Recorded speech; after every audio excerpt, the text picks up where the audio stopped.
अव्वल आखिर सब कुछ जाने, देखे बईदो करीब, गैब की खबरें देने वाला, गैब की खबरें देने वाला, अल्लाह का वो हबीब मदनी, अल्लाह अल्लाह अल्लाह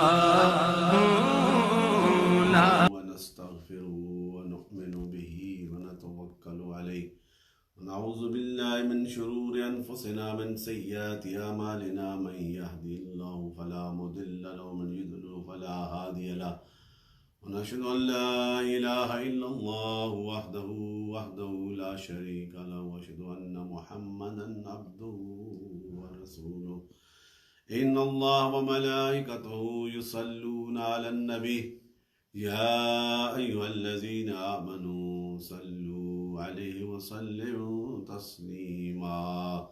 अस्सलातु वस्सलामु अलैका या सय्यदी या रसूलल्लाह व अला आलिका व अस्हाबिका या सय्यदी या हबीबल्लाह। अल्हम्दुलिल्लाह, आज 20वां रमज़ान अल मुबारक, अफ्तार के वक्त से पहले अस्ब मामूल अपने तमाम दरबार आलिया मोड़ा शरीफ के और दीगर आस्थानों के अहले तरीक़त, अहले वफा के सामने हाज़िर हूँ। अल्लाह ताला हम सब पे अपना ख़ास करम फरमाए, उसकी इनायात और उसकी बरक़ात से हम सब के दिलों को आबाद फरमाए। हमारा किसी आस्थाने से भी ताल्लुक़ हो, बस हमारी यही आरज़ू है नसीब हो। मेरे दोस्तों, गुज़श्ता 20 दिनों में मुख्तलिफ़ उन्वानात पे अपनी कोशिशों के मुताबिक आपके सामने मरूज़ात पेश करता रहा। आज क्योंकि 20 रमज़ान मुबारक है और आज का दिन अहले इस्लाम के लिए एक बड़ा तारीख़ में एक यादगार दिन है। वो फ़तह मुबीन जो रब्बे कायनात ने जिसका वादा किया और ऐलान फरमाया, मेरे आका की उस पाक मैयत में, उस जमात में, उस मक्का की वादी में सरकार उस जाओ जलाल के साथ, उस इज़्ज़त व एहतराम के साथ, उन रब की मोहब्बतों के साथ नारे हक़ को बुलंद करते हुए तकबीर अल्लाह अकबर और या मोहम्मदा के नारे लगाते हुए सरकार के ग़ुलाम जिस मक्का से उस अहले मक्का ने, कुरैश ने, उन्होंने जिन अज़ियतों के साथ सरकार को वहाँ से हिजरत पे मजबूर किया, आज मेरे रब ने वो खुशी भी अपने महबूब को सुना दी, वो फ़तह मुबीन का पैगाम भी सुनाया। तो फिर उसी मक्का में जिस दर्द के साथ, जिस अज़ियत के साथ मेरे रसूल ने फरमाया कि मेरे रब मुझे इस वादी से बड़ा प्यार है, आज अहले मक्का ने मुझे यहाँ पे मजबूर कर दिया, लेकिन मेरे रब ने उनकी उस आवाज़ को, अंदाज़ को पसंद किया और फिर इज़्ज़त व एहतराम के साथ उसी काबतुल्लाह में और मक्का में मेरे सरकार और आपके सबके दिलों की धड़कने, ईमान की चाशनी और कुंजी हजूर आका मदनी ताजदार नूर मुजस्सम कायनात के वाली सैयदुल मुरसलीन खातमुन नबिय्यीन वमा अर्सलनाका इल्ला रहमतुल आलमीन, जिस मोहब्बतों के साथ अपने उशाक और असहाबा की मैयत में दाखिल होते हैं, वो तज़किरा करेंगे। मैं उससे पहले मैं थोड़ा सा उसकी बैकग्राउंड जो आपको बता देना चाहता हूँ, वो यही है कि सन 6 हिजरी में हजूर के सहाबा ने इल्तिजाएँ की कि या रसूलल्लाह हमें हज के लिए, तो वो सारे फिर सरकार उनके हुक्म पे तैयार हुए और वो तकरीबन 1400 के करीब सहाबा और 70 ऊँट थे जो कुर्बानी के लिए तैयार किए गए। हजूर अपनी उस ऊँटनी कुस्सा पे बैठकर जब रवाना हुए और फिर कुछ मंजिलें करीब थी, मक्के वालों को पता चल गया तो उन्होंने समझा कि ये कब्ज़े के लिए आए हैं और ये इरादा रख के आए हैं जंग के लिए। तो वो सारे कुरैश जो मुनाफिक और पॉलिटिक्स जो आइडियल्स पे बिलीव करते हैं और मेरा मोहम्मद मुस्तफ़ा मोनोथिज़म जो एक खुदा की इबादत का पैगाम देता है, वो फिर आए तो जब इतला मिली तो अल मुख्तसर उस जगह पे हुदैबिया के मकाम पे सरकार ने क़याम फरमाया, और वो जो दूसरे हैं वो दूसरी वादी पे थे, और ये फिर गुफ्तो शनीद और conversations between believers and non believers ये शुरू हुई। उन्होंने उसी का मैं तस्करा मुख्तसर से कुरान अजीम में भी उसी का ये तस्करा है। तो हजूर आका मदनी ताजदार ये सूरह फतह जो नाज़िल हुई थी उसके और उसके साथ ये फतह मुबीन का जो पैगाम सुनाया गया, और हजूर आका मदनी ताजदार को उसके हवाले से थोड़ा सा ये मैं तस्करा करना चाहता हूँ। और जब हजूर आका मदनी ताजदार कायनात के वाली हजूर जब अपने उशाक के साथ उस मकाम पे पहुँचे, हुदैबिया के मकाम पे, तो जब उन्हें पता चला तो कुरैश ने कोशिश की। ये मुख्तसर सा मैं हवाला देना चाहता हूँ। यकम ज़ीक़द को हजूर का ये काफ़िला रवाना हुआ था, 1400 के साथ साहबी साथ थे। हजूर अपनी नाका कुसा पे सवार थे, 70 ऊँट कुर्बानी के लिए तैयार थे, और उशाक नारे लगाते हुए जा रहे थे। और जब गुस्सा के मकाम पे पहुँचे, मक्का से 2 दिन का फासला है, वहाँ पे पहुँचे और कुफार को पता चला पेशकदमी का, तो उन्होंने अपना उस मकाम पे ज़ुल्ता पे उन्होंने उस मकाम पे अपना खैमा जन हुए। और फिर ये हलीफ उनके जितने भी थे कुरैशियों के जंगजू, उनके कबीले जो वो भी सारे शामिल हो गए। और फिर उन्होंने पैगाम पहुँचाया, और पहला पैगाम बुदैल बिन वर्का जो बनु खज़ा के कबीले का सरदार था, और इन्होंने हजूर के साथ ये हलीफ थे, और बनी बकर जो थे वो कुरैश के साथ थे। ये थोड़ा सा पीछे आजमालन आपको बता देना चाहता हूँ। उसका सरदार जब गया हजूर के पास, गुफ्तगू शनीद हुई, तो हजूर ने कहा अपने गुलामों को, उसके सरदार को हुलैस बिन अलकमा को कहा कि जाओ वो ऊँटनियाँ निकाल के कतार की कतार दिखाई, हम तो हज की सूरत में आए हैं, कोई असला हमारे पास नहीं, तलवार वो भी नियाम में है, और जो कपड़े पहने हुए हैं एहराम। जब उसे ये देखा उससे तसल्ली हुई, और वापस जाके कुरैश को कहा कि वो ना कोई कब्जा करने के लिए मक्का में आए, ना कोई हमले के लिए, वो हज की और मक्का की ज़ियारत के लिए आए हैं। उसने कहा आगे कुरैशियों ने, उसमें अबू सुफियान और सारे बद्दू, तुम्हें क्या पता है वो किस लिए आए हैं। उसे बड़ा गुस्सा हुआ, पर वो चला गया। फिर उन्होंने दूसरे एक और सरदार को डाला, और वो भी मक्का में बड़ा इल्म दानिश का रखने वाला और नजाशी और कैसो कसरा के दरबारों में गया है, उर्वा बिन मसूद सकवी को भेजा। उसने जाकर देखा, आवाज़ देखे कि तुम जाके देख के आओ।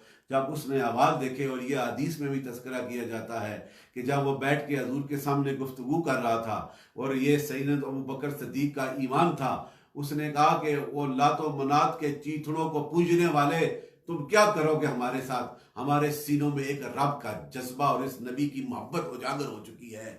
इसी असना में वो कई बार हजूर की दाढ़ी मुबारक को भी हाथ लगा के वो गुफ्तगू करता था। और एक सहाबी थे, उन्होंने उसे उस पर झड़का कि ऐसा मत कर, वो अदब था। और जब उसने फिर देखा ये सारा अदब हजूर के साथ जो सहाबा करते हैं, वो आके मक्के वालों को कहने लगा कि अब भी वक्त है कि राय रास्त पे आ जाओ, कि मैंने बड़े बड़े बादशाहों के दरबारों में गया हूँ, उनके मानने वाले इतनी मोहब्बत नहीं करते जितनी मोहम्मद मुस्तफ़ा के गुलाम उस आका की हर अदा पे जान देने के लिए तैयार होते हैं। अगर वो थूक मुबारक लुआबे दहन निकालते हैं, अब ये उर्वा उन्हें बता रहा है कि निकाल कर वो नीचे जमीन पे नहीं गिरने देते, बल्कि हाथों को मल कर अपने चेहरों पे मल लेते हैं।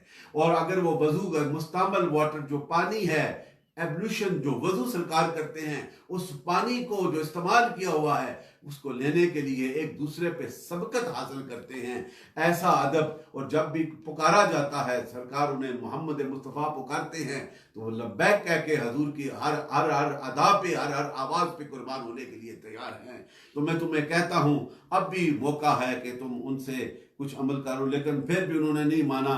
और फिर जनाब हजरत उस्मान गनी को हजूर ने भेजा उनकी तरफ सफ़ीर बनाकर कि आप उन्हें जाके बताएं कि हम सिर्फ ज़ियारत के लिए आए हैं, हज के लिए आए हैं, वापस जाएंगे। कुछ देर तक उन्होंने उस्मान गनी को रखा। तो फिर साहबा ने ये अफवाह भी उड़ा दी कि जो है कि उस्मान गनी का कत्ल कर दिया गया। लेकिन उस मुकाम पे हुदैबिया पे बैत रिदवान का जो आज भी वो तस्करा तारीख में होता है, तमाम सहाबा ने बैत ली कि हम अपनी जानें दे देंगे, हम बदला ज़रूर लेंगे। तो ये जब खबर मिली तो उनके ओसान ख़ता हो गए। तो उन्होंने फिर हज़रत उस्मान के साथ अपना एक नुमाइंदा सहेल बिन उमरू को हजूर के दरबार में भेजा और कुछ शर्तें लगा कि हम ये मुआहदा करते हैं कि हम जंगो जदल नहीं करेंगे, और आपस में ये एक ट्रीटी थी between believers and non believers for 10 years. वो जो था उसका मैं थोड़ा सा, ये जो हवाला कुरान में तफसीर में लिखा गया है, वो गुफ्तु शनीद के बाद जो लिखा गया उसमें भी जो ये लिखा गया कि अफ्रीकैन 10 साल तक एक दूसरे के साथ जंग नहीं लड़ेंगे, और इस अरसा में कोई कुरैशी अपने वली की इजाज़त के बगैर, ये कितनी छूट उन्हें दी गई, अगर वो मक्के से मदीना आता है तो फिर वो हक बजानों में उसे वापस मक्के लाया जाए, लेकिन अगर मदीने से कोई इस्लाम छोड़ के आता है तो उसे वापस जाने की इजाज़त नहीं होगी। और ये अरब के बादिया नशीन कबाइल आज़ाद हैं, वो ट्राइब्स जो बदू थे वो जिसके साथ वो मुआहदा कर लें, अगर वो मक्का के साथ, मक्कन के साथ करते हैं या मदीने के उन उशाक के साथ, उन्हें आज़ादी है। सर आम तौर पर जब इस माहदे को दिखाया गया तो सहाबा में एक बड़ी इस्तराबियत पैदा हुई। इवन हजरत उमर फारूक भी हजूर की बारगाह में कहने के लिए अर्ज करने लगे कि ये हमें कबूल नहीं, लेकिन मेरे रब के उस रसूल की दानाई और उसकी नबूवत की बसीरत इतनी कामिल है कि उन्होंने कहा इसी पे हम इत्तफाक करते हैं। और फिर वही वक्त आता है कि ये जो सिलसिला जब ये हो गया, 2 साल के अंदर ही, 2 साल के अंदर उन्होंने इस माहदे को तोड़ने की कोशिश की। And they disrespect the treaty between the believers and non-believers। और उन्होंने बनी बकर के कुछ साथियों ने बनु खुदा के साथियों पे हमला किया और उन्हें मार दिया, और फिर वो मदीना तैयबा में आए क्योंकि वो हजूर के हलीफ थे, और दूसरे जो है वो मक्का के उन जो है नॉन बिलीवर्स के हलीफ थे। और जब वो आए ना तो हजूर ने फिर उस वक़्त जो है उनकी मदद के लिए फिर तमाम साथियों को कहा कि अब यह वक्त है कि उन्होंने मायदे को तोड़ा है और उन्होंने इस मायदे की डिसरिस्पेक्ट की है, तो अब हम जो हैं सब तैयार हो जाओ। और फिर हजूर ने 8 हिजरी को ये conquest of the Mecca, the title, हजूर आका मदनी ताजदार अपने गुलामों के साथ जो डिवोटीज थे और द ट्राइब्स और जो हलीफ थे हजूर के, वो सारे के सारे 10,000 का लश्कर जो है वो तैयार होके नारे हक बुलंद करता हुआ 8 हिजरी को जब जाता है। और ये जो है ये सबसे बड़ा इस्लाम का बड़ा लश्कर था, ये पहला हिस्ट्री में। और उसमें कुछ contingent and the allied tribes are also joined this great army of the Prophet Muhammad sallallahu alaihi wasallam under the commandership of under the guidance of the Prophet sallallahu alaihi wasallam.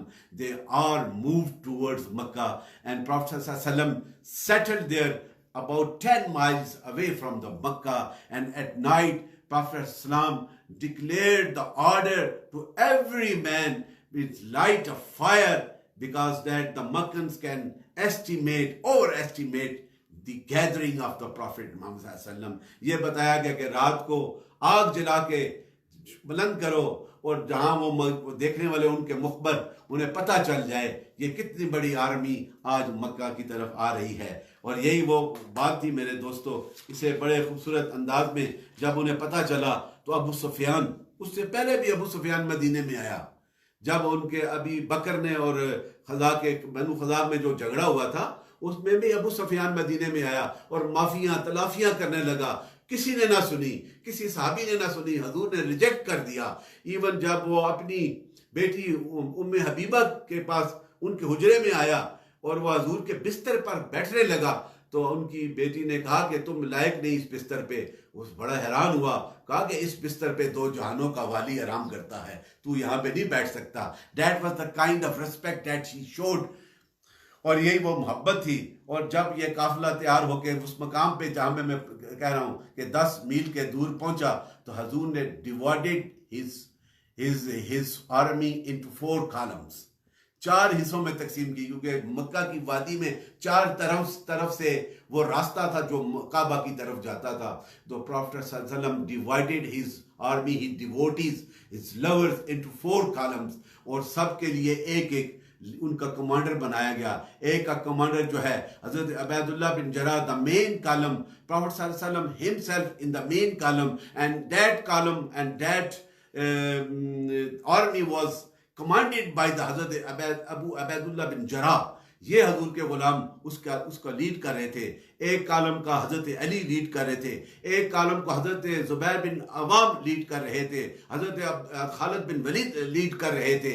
और जब ये सारे रास्तों से गई, हजूर ने फिर ये फरमा दिया था, ऐलान कर दिया कि रिफ्रेमिंग फ्रॉम फाइटिंग, कि लड़ाई से परहेज करना है, रोकना है, अनटिल द कुरैश अटैक्ड, जब कुरैश अगर अटैक करता है तो फिर उसका जवाब देना है, अदरवाइज और entry will be peaceful and bloodless. ये वो इनाम था। जब वो आए उस वक़्त अबू सुफियान ने भी जब देखा हज़रत उस्मान के साथ, हज़रत अब्बास के साथ, तो उसने भी आके फिर कलमा पढ़ा और उसने कहा कि ये जितने भी हमारे खुदा हैं ये पावरलेस हैं, ये कुछ नहीं देते। वो एक खुदा जिसे अल्लाह मोहम्मद मानता है, मैं भी उस खुदा को मानता हूँ। वो इस ताकत के सामने उसका भी सरनगू हो गया और घुटने टेक दिए कि अब वो वक्त था कि इस सरजमी से, इस काबा की वादी से, इस बैतुल्लाह शरीफ से बुतों को मिटा दिया जाएगा और हमेशा हमेशा के लिए उस रब की बंदगी करेंगे जिस रब का हमारे और आपके रसूल ने बताया है वो वहदहू ला शरीक है, उसका कोई शरीक नहीं, कोई उसका कोऑर्डिनेटर नहीं, वो अकेला है, वो रहमान है, वो रहीम है, वो कुल्ल शैइन कदीर है।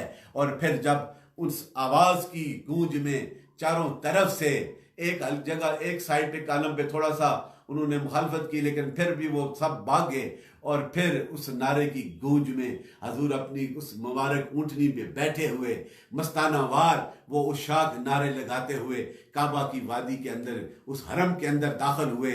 और फिर बिलाल हबशी को हुक्म हुआ, वो काबे के उस गफाफ को पकड़ते हुए चढ़कर छत पे जब उसने अल्लाह अकबर का नारा लगाया और अजान दी, और उसके बाद हजूर ने अपने हाथों के साथ, अपने आसा मुबारक के साथ वो जितने भी लातो मनाद उज्जा हुबल, वो जितने 360 बुत थे उन्हें सरनगू किया, उन्हें तोड़कर हुक्म दिया अब इनकी परस्तिश खत्म हो गई, अब रब की बंदगी का ऐलान हुआ। It's a great time, it was a great time and great joy for the devotees and the lovers of Prophet Islam who spent most of his time in a struggle to attain the Allah's love and the love of the Sayyidina Muhammad sallallahu alaihi wasallam.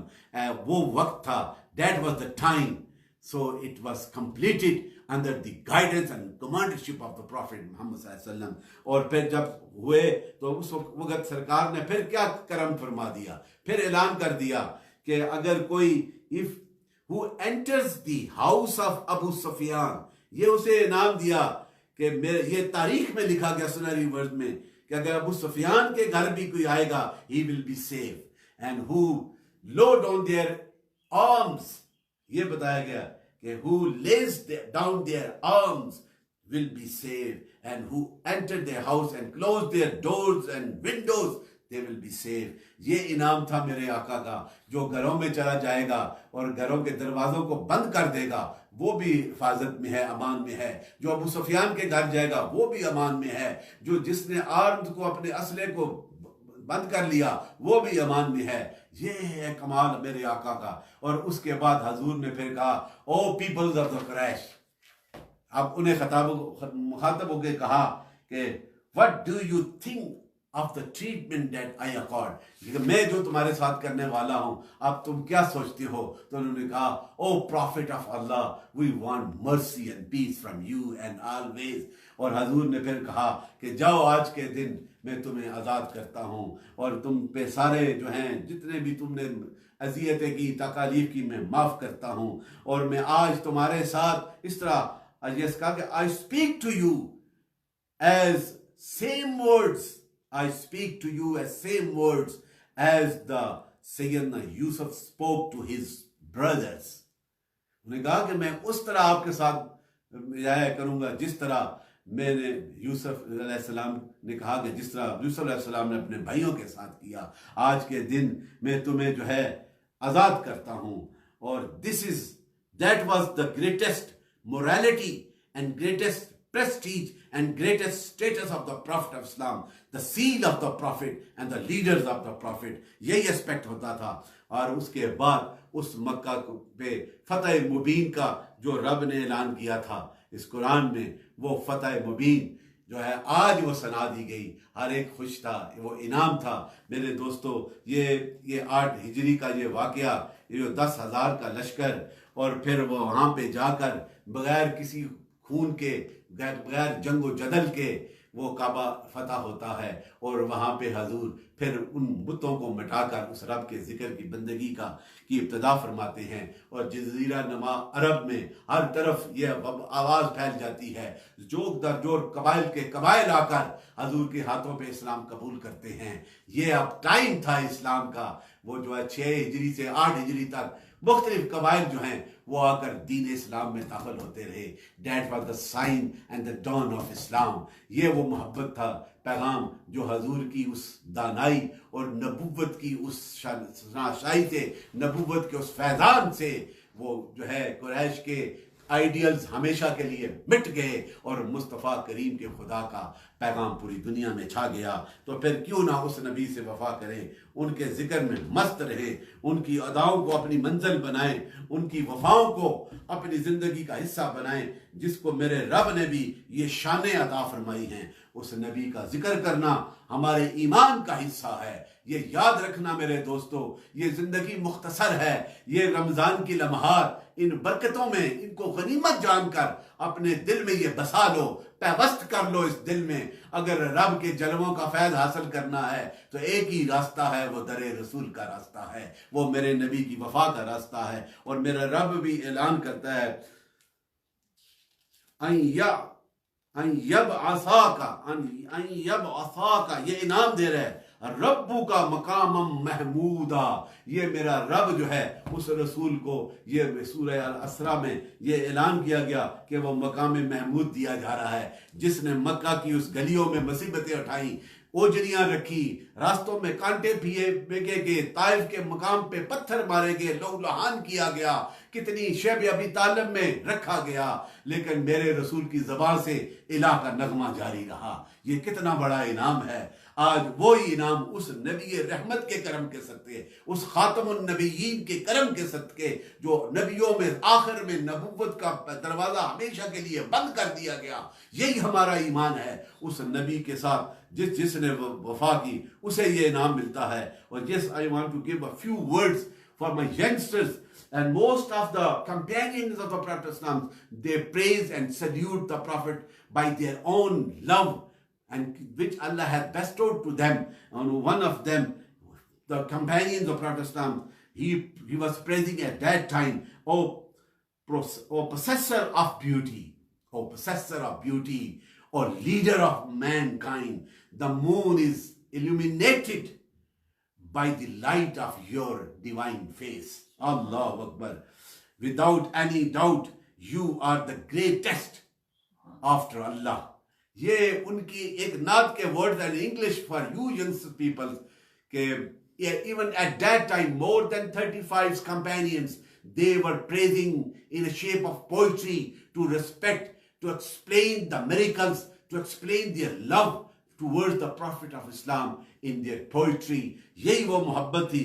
इसलिए उन्हें पता है कि जब मैदान महशर सजेगा, on the day of judgment, on the day of resurrections, indeed a nur has come to you Allah.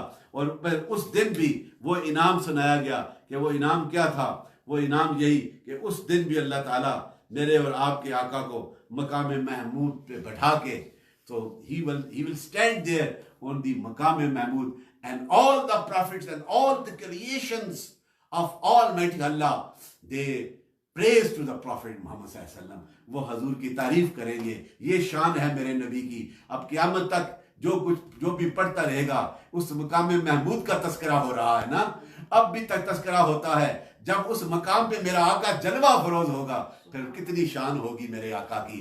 We are lucky, you are lucky, all the believers, all the lovers, all the devotees, all the people who sacrifice their lives, they are all lucky, they are honorables, they are respectables, because they linked with the Prophet Muhammad Sallallahu Alaihi Wasallam. They accepted the Prophet of Islam, and we accepted the Prophet of Islam as a lost and the seal of the Prophet and the mercy for the mankind, and leader of the mankind. That is the personality of the Sayyidina Muhammad Sallallahu Alaihi Wasallam, peace be upon him. Keep in mind and take the opportunity of this blessing month, the month of forgiveness, month of sabr, month of patience, month of loving, month of forgiveness, to achieve this opportunity and praise the Prophet day and night. Read the Quran, in which Quran Allah mentioned regarding to the status, Surah Al-Hujurat, many other surahs. Obey the Prophet, Allah will obey you, Allah will respect you. So obey of Prophet, जो है हजूर की अताअत जो है, हजूर की गुलामी जो है, it is the core point, it is the central point of our belief. May Allah give us the opportunity, may Allah give us our sins, and may Allah give us more power and strength and spirit to carry on this practice according to the guidance of the Prophet Muhammad Sallallahu Alaihi Wasallam. As-salatu wassalamu alayka ya sayyidi ya Rasulullah wa alayka wa sahbihi ya Habibillah. Mawla Kareem, ये आप अफ्तार का वक्त करीब है। मैं तमाम देखने वाले और बैठने जितने सुनने वाले सब पे अल्लाह की बारगाह के तफस्सुल से ये दुआ करता हूँ उसकी बारगाह में। आज मैंने ख़त्म कुरान पढ़ा है, पूरा कुरान अपनी वालदा साहबा के लिए, साले साहब के लिए, और साथी ये दुबई में हमारे साथी कारी साहब जो हर हफ्ते कुरान पाक पढ़ के माई साहब के साले साहब करते हैं। आज वो सारा कलाम जो कुछ पढ़ा गया अल्लाह तेरी बारगाह में पेश करते हैं, से शफ़े कबूलियत अता फरमा। हजूर की बारगाह अक़दस में पेश करते हैं, कबूलियत अता फरमा। नबी रहमत के वसीला पाक के सदके और हजूर की आल के सदके, हजूर के सहाबा के सदके, हजूर के औलियाए काबिलीन की उन रूहानी तसर्रुफ़ात के सदके, इस माए मुक़द्दस की बरकतों के सदके मौला की हम सब पे करम फरमा दे, हमारी मुश्किलें आसान फरमा दे, हमें इस वबा से भी आज़ादी दिला दे, इस बीमारी से भी, इस कंस्पिरेसी से भी दूर फरमा दे, और कश्मीर के बसने वाले मकबूजा कश्मीर के उन निहत्ते मुसलमानों पे भी करम फरमा दे, पाकिस्तान वालों पे करम फरमा दे। दुनिया में फिजी से लेके अमेरिका कनाडा तक जितने भी the lovers of the Sufi way जो है, और जितने भी हजूर के गुलाम, उन सब पे करम फरमा दे। जो बीमार उन पे करम फरमा। हमारा एक दोस्त साथी लाला फारूक बीमार है, दुआ करें इंग्लैंड में उसे सेहत अता फरमाए, और जो बीमार उन पे करम फरमा, जो हमारे इस मिशन में शामिल हैं मौला के उन सब पे। हमारा एक कमांडर भाई, I don't want to mention the name but he is very close to me, I respect him. He is all the time stand in front row to devote and to service for the Moda Sharif. अल्लाह ताला उन पे भी करम फरमाए, हम सब पे करम फरमाए, हमारी मुश्किलें आसान फरमाए, हमारी अफवाज पाकिस्तान को मौला करीम कामयाबियाँ और बरकतें और इस मुल्क की बका और खुशहाली और इसकी हिफाजत में उन्हें और क़ुव्वतें अता फरमाए। अल्लाहुम्मा सल्लि अला सय्यिदिना मौलाना मुहम्मद व आले मुहम्मद व सहाबी मुहम्मद व बारिक वसल्लम। हमारे ख़ानदान के जितने सब पे करम फरमा। इंग्लैंड में, कनाडा में बड़े भाईजान साहब हैं, उन पे करम फरमा, पीर जानदेव बादशाह कासमी, और यहाँ पे पीर जानदेव बादशाह, पीर औलिया बादशाह फारूक, हमारे चचा हजूर और जो दीगर हैं सब पे करम फरमा, और जो बीमारों ने सेहत कामिला अता फरमा। इस रमज़ान के सदके हमारी मुश्किलें आसान फरमा, हमें दर रसूल पे हाज़िरियाँ देने की तौफीक अता फरमा। ऐ मौला करीम अपने हबीब से हमें वफा करने की तौफीक अता फरमा। उस हबीब के सदके हमें भी अपने जलवों से फैज़याब अता फरमा। तेरे महबूब नबी के हम गदागर हैं, उसके वफादार हैं, उसकी गुलामी का दर्द बनते हैं, लब्बैक या रसूलल्लाह के नारे लगाते हैं। उस नबी की वफादारी नसीब फरमा दे। अल्लाहुम्मा सल्लि अला मुहम्मद व आले मुहम्मद सहाबी अजमईन बिरहमतिक। उनकी बात फैलाना सदक़े जारिया है। सवाब की नीयत से वीडियो को शेयर जरूर कीजिए। जज़ाकल्लाह।